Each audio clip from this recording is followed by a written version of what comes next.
what's up, YouTube? Welcome back to my channel. Y'all know this is a squad that never settles. We're not settling. We're going to get to this bag. I got all these different ways to get to it. You know, I be dropping all the tea.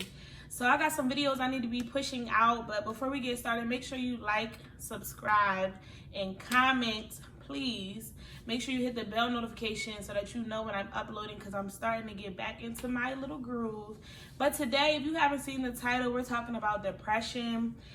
It's so many people that I know that suffer from depression and anxiety. I'm one of them, and lately I've been like doing my thing. I'm back to myself, and it feels really, really good. But I'm like, I could be letting y'all know about these, like how I did it, and you know, maybe this will help somebody.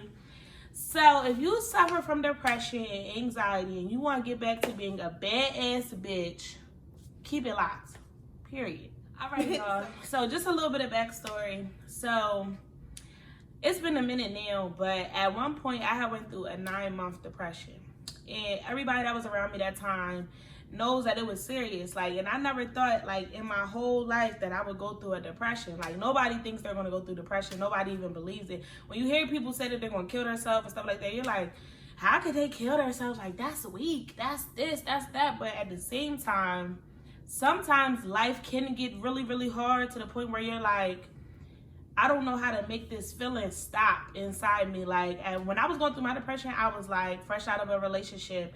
All I knew was that person, and I knew that I needed to leave from that situation, but I didn't know like how. Like, I didn't know where to go after that. I'm not one of the, like, at that time I wasn't hanging out at all. So it was like I wasn't going out, I wasn't doing anything. I was just going to work and coming home. Every time I came into the doors of my house, I just felt like somebody just dropped a bomb on me, like every day. So some days I would try to be out until night, until I was sleepy, but then I wasn't sleepy. So it was like, you know, you can't keep on doing this. You got to deal with this shit, and you got to figure out how.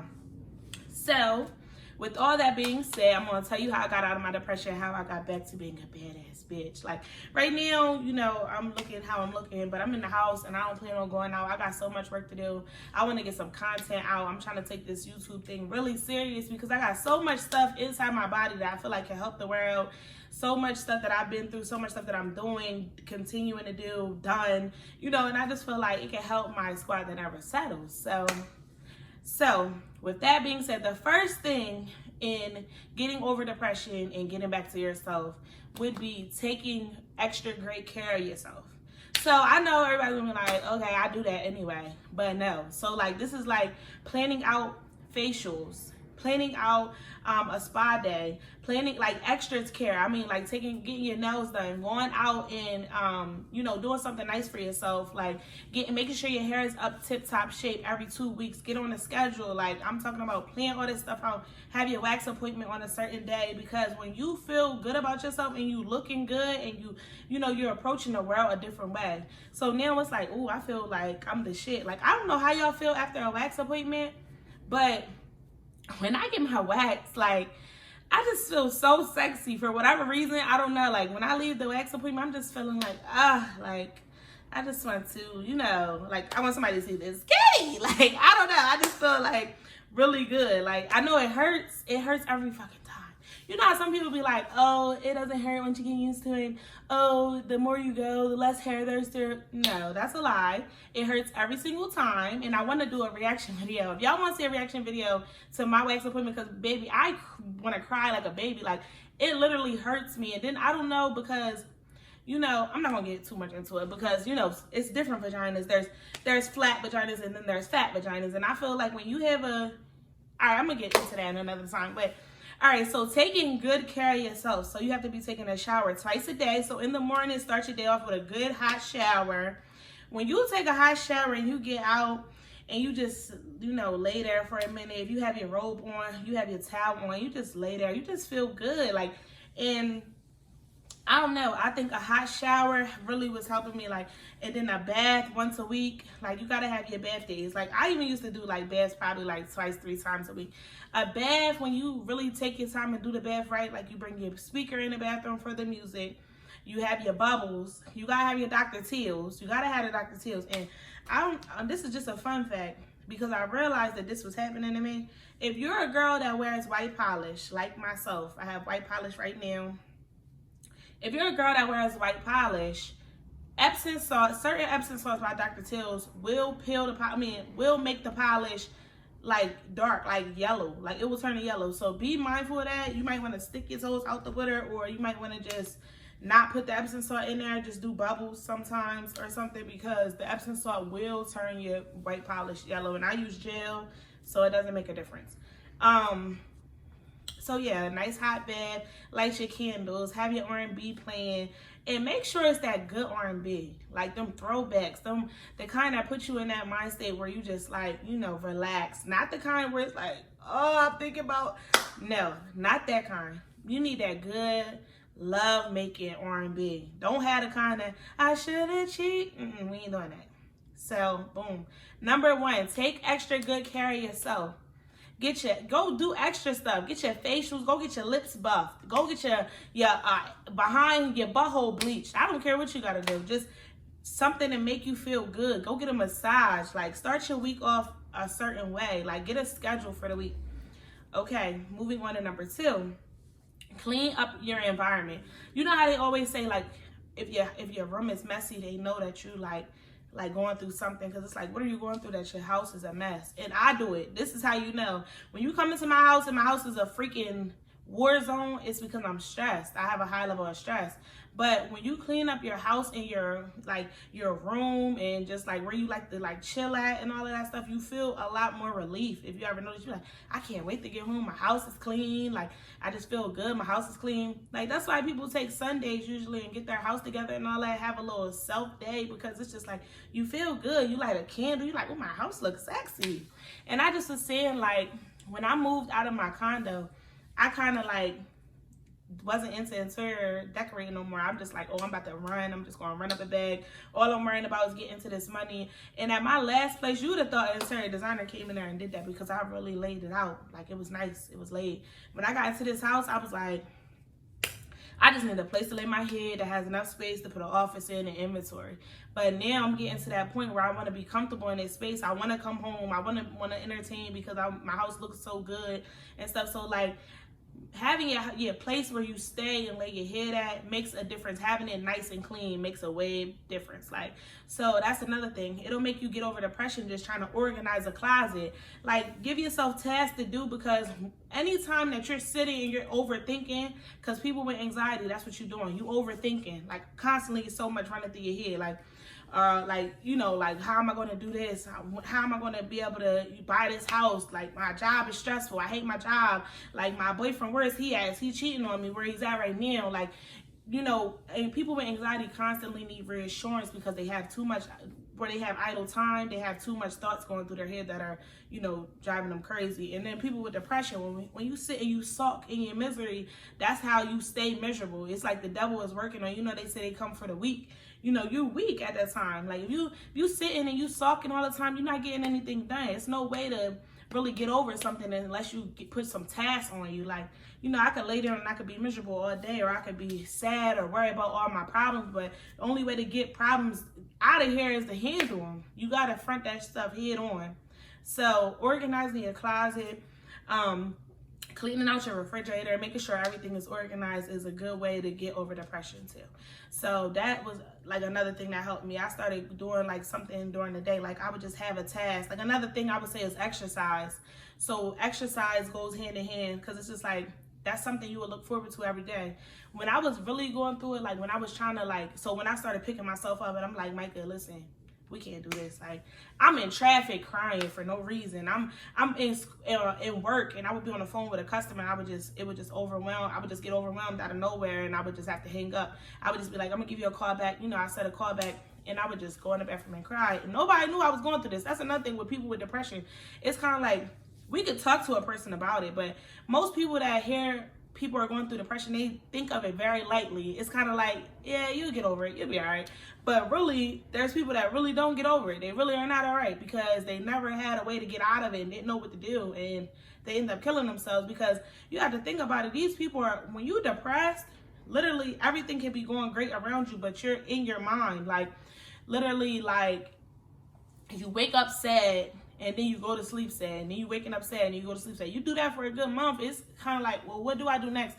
How do I make this stop? Like, And some people think the end all be all is to kill themselves, which we're not going to do, period. Like, we have to handle this and get back to ourselves. So, yeah, so this is major. Exercise is so good. And that's why I just was telling people out. Because, I mean, it's a battle. You don't just go through depression and it's just like, oh, it's so behind me.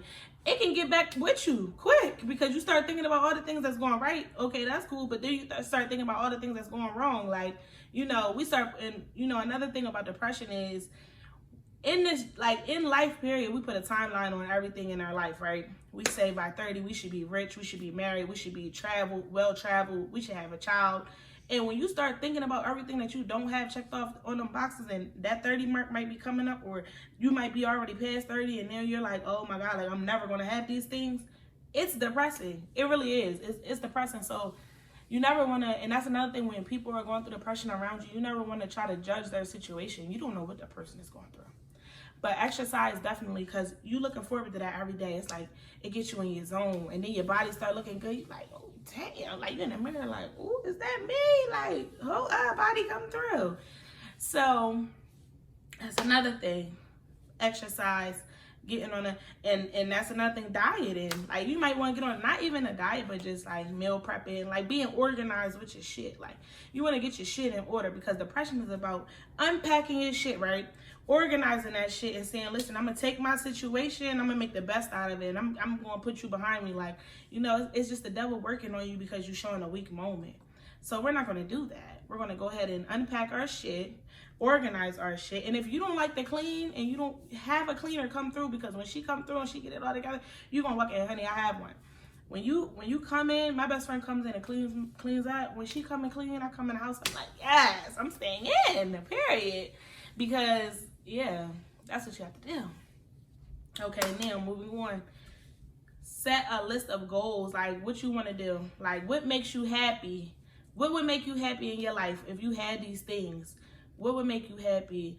And see how you can get to them. So, like, for example, if you feel as though, like, what makes you, because what makes me happy is, like, booming business. Like, being an entrepreneur, it makes me so happy when my business is doing well, because it's just like an accomplishment that I worked hard for, and I'm seeing results, and I'm not working for someone else. So boom, I set a goal for my business. How can I get to this goal?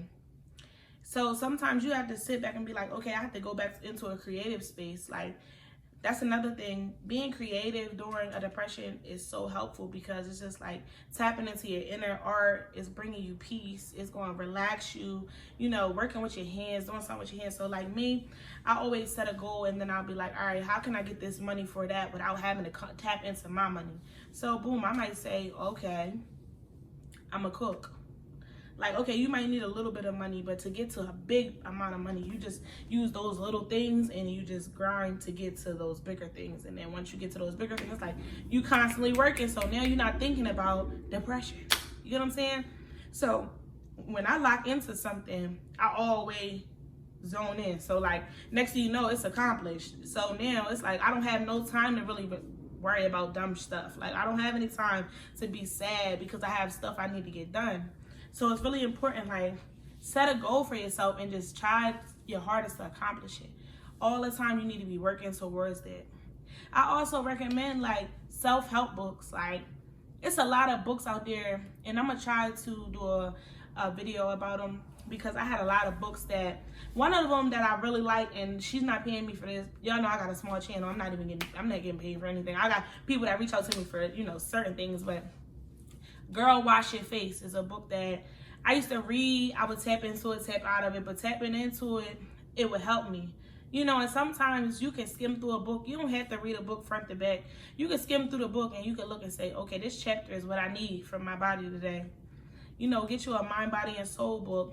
Read your horoscope in the morning and see, you know, what's going on. Like, I don't know if you believe in horoscopes, but I just feel like they help you align. Like, you know, you don't have to believe in nothing like that, but, you know, a daily affirmation book is something you want to do, because it's just like, you know, you can read that and it gives you that little bit of oomph for your day. It helps you start your day. Like, especially if you see good things coming your way, or like an affirmation of what you're going through, that's kind of like a confirmation. When you read something and you know you're going through that, and then it's telling you like how you can get through that, or how to approach that, or don't be down, that helps. Like, believe it or not, that helps. Like, Also, moving on. So get some books that'll help you. You know, when you sitting in a house and you want to be sad, just pick that book up. Read some affirmations. You know, you need to hear positivity when you're going through hard times. It's the worst thing when people are constantly telling you don't be sad, or I understand what you're going through and I would be sad too. Like, yeah, it's cool that you relating to me, but you're not helping me out this dark place, really. You feel me? You just talking to it, and it's cool to talk to it. Sometimes you want to be around the right people. So there's people that'll be there for you, but some people just lay with you and be sad with you. They might even be going through depression. So now it's just everybody sad. We just crying together. And I got a friend like that. And once in a while, you do need that. Like, you just need somebody that just there with you, going through what you're going through at the same time, just so you can vent to them. Because sometimes you don't want to vent to a person that's happy. You don't want to vent to your friends that's like, you know, having the best time, because those are the people that you don't want to bring their energy down. You need them at that level of high frequency, because they're helping you get to that level, but you don't want to bring them down. So, you know, you might be dealing with a lot that day. Like, I don't know if you know, like, or if you experienced it, but when you going through depression, sometimes you up here, sometimes you down here, sometimes you in the middle. And when you having them real low days, when you around people, it's good to surround yourself with positive energy, but at the same time, in your mind, you're still like really, really sad, and you can't wait to get home to be sad or by yourself. So like, it's just, you want to surround yourself with good people that are going to bring your energy up. But at the same time, if you're not dealing with it, soon as you leave them people, like I'm talking about, even when you go to shut your door to your car, everything might hit you again, because you know everybody's in a good place. You're like, damn, how am I still sad? Like, why I'm still going through this, or why am I, like, you know, it's always the, you know, you giving yourself that woe is me. But when you actually think about how you gonna handle it, and how, you know, I'm about to get my body together, I'm about to be looking good, I'm about to be feeling good. Even if you locking into your house, it's cool to be away from everybody, but just make sure it's productive, because sitting in the house don't mean that you doing the right thing. Just because you're sitting in the house, you gotta be productive with that time away. And I also feel like another thing is to stay away from social media during that time of healing, and, you know, during your process, because social media, and I would say certain social medias, because you can go on YouTube and you can just watch like some shit that'll make you laugh, or you'll watch some TikTok videos that's like cute, or, you know, stuff like that. But when you have like Instagram, where you gotta watch people, you know, people, not always good news. It's some crazy stuff that be on Instagram, like you scrolling, people getting killed, people getting shot, you know, people at their highest level, or just looking like it. Like, seeing people, like, it's motivational at some point, but when you're going through depression, sometimes it's just like, damn, I'm their age, or they're younger than me, and I'm where I'm at right now, stressed out, and they're having a blast, like a whole good time, you know, and they at their best, or living their best life. Sometimes you can't handle all that at that time, and it's okay. It's not that you hating, you just can't handle it. Like, you literally in a dark place and you trying to get out, and the only way that you're gonna get out is to handle your shit, not comparing yourself to the next person, not worrying about what the other people is doing, not hearing gossip from them friends. Cause some of them friends that you hear gossip from, you don't need it. You don't need that. Like, I feel like going through a depression can really help you grow, not only as a person, but also how you interact with other people, because you just want to stay positive. You want to be around good people, people that have good intentions, like people that call you with gossip and drama all the time. Those are the type of people you don't need to be around anyway, because guess what? You know you're going through your depression, and you talking to them about it, they going to go tell you business to the next person. Like, and you don't need them type of people. Like, I feel like right now where I'm at in my life, how I got here, and, you know, trying to stay here as, you know, as long as possible, being happy and at peace, it's like I had to eliminate a lot of people. I had to eliminate a lot of people that I felt like wasn't good for me, didn't have my good intentions for me. And it's like they might look at it and say like, oh, she, like, you know, I don't even care. You know, I don't even think about what they could be saying, because I know in my heart, and they know in their heart, that I was a good person to them, and that they weren't the best for me. Like, you know, if you know damn well you be talking about me behind my back, and you be doing that and this and that, it's like, you know, you ain't supposed to be around me, but as soon as I cut you off, I'm the bad guy. But guess what? You got to learn how to cut bad people out your life, because they will also bring you down back into your depression. So that's another thing. And the last thing I'm going to say, right? Get you before you can get anybody else, right? start putting yourself first, because I feel like a lot of the stuff that I was dealing with was because I was drained of my energy. I was giving my energy to everybody else, but I wasn't even realizing that I was sad. Like, I wasn't really happy that whole time. I was just making sure everybody else around me was happy. And I felt like now, where I'm at now, I'm like, I gotta get me first. Like, you know, I put me first before anybody. When people start showing me red flags in life, I just start falling back, and I start saying, okay, Micah, make sure you got chill. Make sure you know where you come from. Make sure you got chill, you know. And it's like, you have to be like that. And I try to teach people around me to be like that, because I see it in people. Like, you know, when you have good friends, you have people that are like you because they have good hearts like you. Like, you know, they'll give the person their shirt off their back, but then they won't have no shirt. And it's cool that you don't have no shirt, but now it's raining. You feel me? And now you don't got no shirt. You sick. And you being sick is being in depression is a mental sickness. Basically, you're mentally sick. So it's like, that's what happens. You might be drained from all these different situations, scenarios. People left you, abandoned you. Like, you know, it's just like abandonment. It's like trust issues. It's financial issues. It's like, you know, growth, worrying about getting to a certain point at a certain time. Depression is a whole lot in one, right?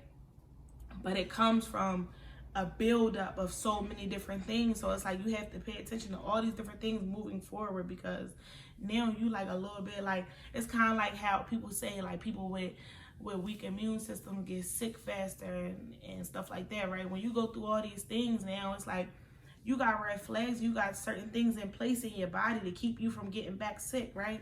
So now it's because your immune system to that hurt and that trust and that love that ain't go right, or that financial situation, you don't want to lose again. You don't want to take that L again, because that L hurt. So now you putting certain things in place, and you have to. It's no other way around it. But also, you know, you want to be at a place where you so at peace, you so happy, you so purely, like, you so purely where you are that nothing can bother you and put you back into that dark place. So that's why it's like, self-care is so important. You know, reaching goals, just bossing up, you know, loving everybody around you, giving out genuine love, staying pure in your heart. You know what I mean? You don't want to have bad intentions for anybody or anything like that. And also being forgiving. Like, it's okay to leave people where they at, but forgive them. And I feel like I'm too forgiving sometimes, for real, because I know people that did me so dirty, and I still help them if I can. But at the same time, I got to make sure I'm good. So it's like, I'm now where I'm at in my mind, I help people, but I help them, you know, I help them help themselves, type of thing. You know what I mean? Before I would give you the shirt off my back, and I still be like, oh, all right, well, if you want a coat to go over your shirt, I got you with that too. Like, if you need a coat, but I'm still don't have nothing. You feel what I'm saying? Like, that's just how I am. I like to solve problems for other people. I don't like people to be, you know, going through it. But now it's like, you do all that for everybody else, and then you got problems and you don't got nobody to turn to. You know what I'm saying? So I hope these things help you. We are going to fight depression, because we got things to do, like, period. Being an entrepreneur, depression and entrepreneurship aren't hand in hand. You know, everybody thinks, oh, you're an entrepreneur, you making money. No, we go through some dark days, because you got to think about it. When you working, and I used to work, so I worked for 4.5 years before I left that job. So, you know, when you working, you at least know, if I put in 80 hours, my check gonna be this. If I put in 120 hours, my check gonna be this. If I grind, because I was in a job where you get bonuses. If I grind and I handle 100% of my drawer, I'm gonna get this on top of my check. Now I might got $10,000 to work with for this month. But when you're an entrepreneur, you gotta grind for every single penny, and you don't know how much you're gonna get. You might make $2,500 today, and tomorrow, matter of fact, you might, for the rest of the month, that might be all you make. You might make $300 today. You might not get another check from being an entrepreneur until 2 weeks later. Now you got to make $300 work on top of your other month. So it's kind of like, it's a battle, and it's like, it's not only a battle, but it's discipline. Like, you have to be very disciplined to be an entrepreneur. It's not all cakes and cream pies. I mean, it's not. So, you know, you got to be in your best mind state to be an entrepreneur. You can't have dark days, because dark days lead to $0, because you're sitting in the house depressed. And I've been through that. Like, you so emotionally distracted that you can't even get to this money. So that's why I think it was really important for me to make this video, because I just want to motivate y'all. Motivating everybody else motivates me. keeps me focused and keeps me pushing. So I hope this video helps. Make sure y'all subscribe to my channel. Let me know what you thought about this video. You know, I didn't write nothing down. This is acapella freestyling because it's coming from my heart to you. Period. So thank you so much for tuning in, and I'm gonna be back with another video sooner than later. This shirt is from my friend's brand. His name is Quaddy Diesel on Instagram. He raps and he has a clothing line. It's called Gangster Friends, and I got a lot of gangster friends, so I respect it and I love my friends. I'm gonna support them to here to the moon, and that's just it.